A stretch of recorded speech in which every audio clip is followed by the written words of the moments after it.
How to build products and services that solve people's problems. Looking at essentially how you can create your first product from start to finish before you actually can start making money. So think of, to start your product, essentially what you want, the idea behind your product is you want a product that's going to solve people's problems. Either solving people's problems or giving them massive pleasure. And that's essentially what a business is all about. So think of 3 to 7 big problems you currently have. What are they and how can you solve them?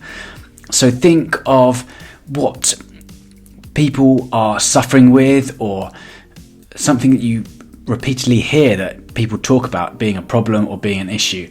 You can go into a number of different Facebook groups and see what people are talking about. Go into Reddit and see what problems people are having and how you can solve them. Speak to your friends and family and see what the big problems they have.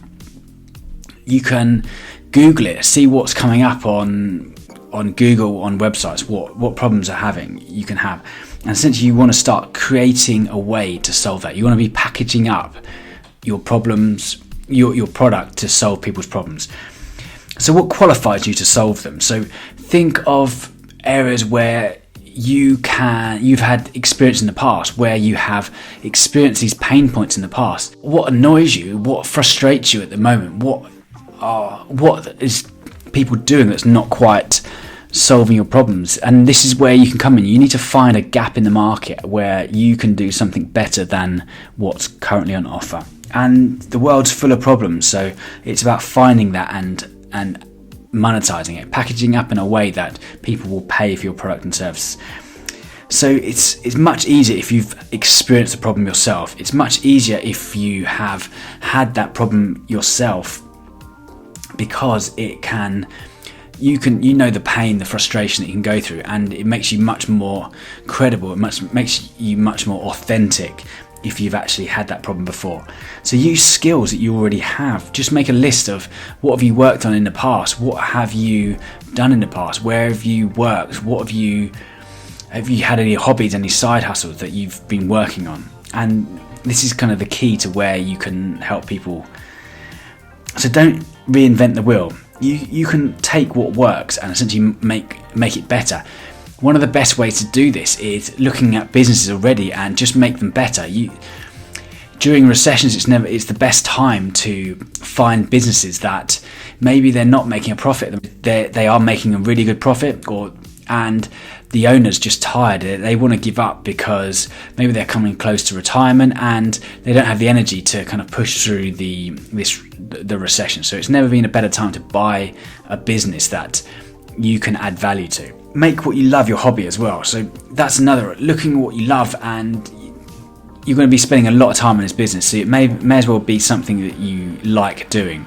It's much easier to solve or talk about these problems if you've done it before and you've had experience in it. So what can you sell? So this might be information products, e-learning products. It can be books, audiobooks, videos, membership sites. So people are buying education. They want something that can help them in their day-to-day life. So what you want to be doing is packaging up your intellectual property. So intellectual property is one of the most valuable assets on the planet today. So look at the big companies, they all have intellectual property. So understanding what you can do differently. So let's go into actually starting building your own product. So come up with an idea and just test it. It's much better to go out into the world and test your idea rather than sitting in your bedroom and thinking about different products and services you can create. So it's much better to go out into the world and actually see if you can solve these problems and start speaking to people. Test it and refine it. Test it and refine it, and test it and refine it. So there's a really good book called The Lean Startup by Eric Ries, and he talks about a loop you go through, and essentially you want to create, test, understand, and then go back to the circle. So get an idea, and then just the first thing to do, just create what they call a minimum viable product. So the smallest time, effort and energy you can put in to create your first product. This can be a piece of paper and a pen and just calling a friend up and saying, is this a problem? Is this something you've suffered with in the past? What would make it better for you? And it's just about speaking to people, going to Facebook groups, seeing what they're doing, what people are complaining about, and seeing if you can come up with a better solution than what's on offer at the moment. The minimum viable product it's got to be the simplest way to test something. So it's not about making money initially, it's about testing it to see if it's worth pursuing. So with business, it's about you only have a limited time and a limited budget and a limited amount of energy as well. So you want to be spending your time doing the most.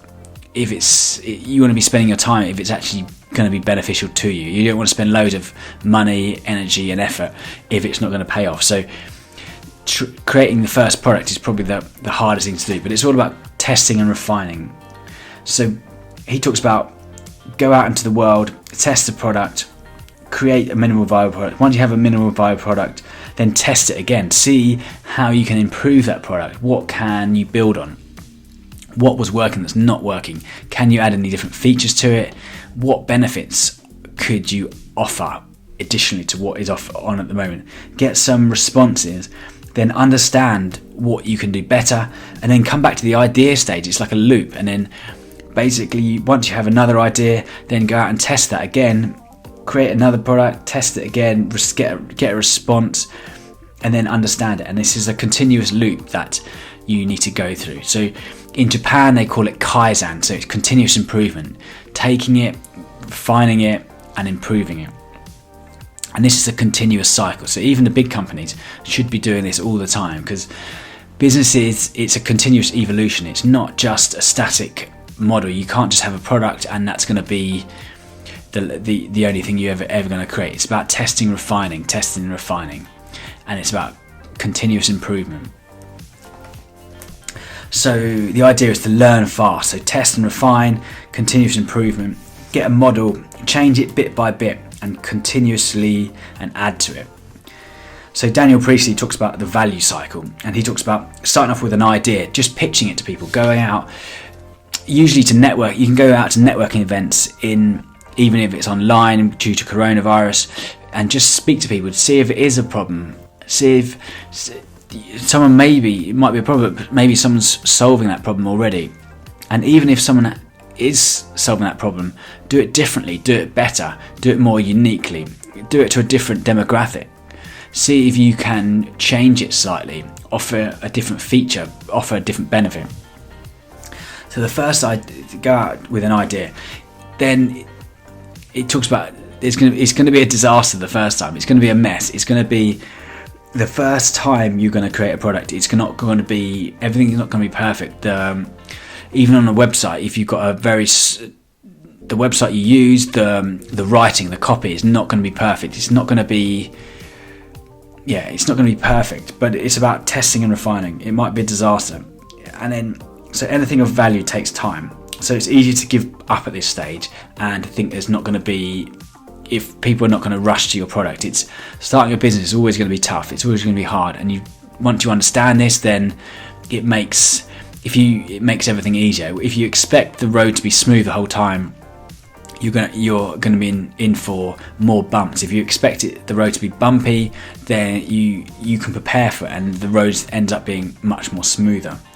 So the next stage, once you have your minimum viable product, people giving you feedback quickly, cheaply, is it worth continuing? And then once you have your product, then it's about getting paying customers. So going out, and the hardest thing is getting for people to take out their wallet and paying for your product. This product is essentially the stage where you're going to have enough money to meet your day-to-day costs. So this is your commercial version where people are going to be paying you for it. This is the next stage. Then it's adding to it, testing it, and then adding more benefits and adding more features to it until it's a remarkable product. Then this is the stage you need to get to where people tell their friends about it, where they post how remarkable it is on social media. People talk about how unique it is, and then this is essentially the value cycle. So idea, disaster, minimum viable product, commercial, and then amazing, where people tend to tell their friends about it. And this is the value cycle you need to go through. And this is creating your first product.